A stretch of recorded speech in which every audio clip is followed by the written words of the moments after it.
ভাই অনেকক্ষণ ধরে তো মাল খাচ্ছি, বাবা তো আবার কেলাবে। কটা বাজে? ভাই ঘড়ির দামে পড়ে আসেনি, আমি শুনে আসছি কটা বাজে, বুঝলি? দাঁড়া, আমি কি শুনে আসছি। এই দাঁড়া।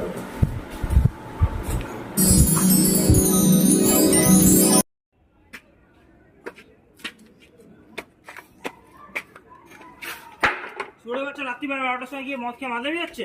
সরি কাকু, বন্ধুরা টাইম জিজ্ঞেস করেছিল তো, চলে যাচ্ছি। সরি।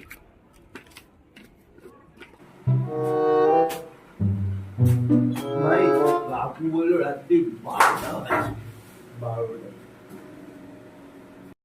তো হ্যালো গাইস, এমনি মজার মজার ভিডিও দেখতে গেলে আমাদের চ্যানেলটাকে লাইক করো, সাবস্ক্রাইব করো, শেয়ার করো।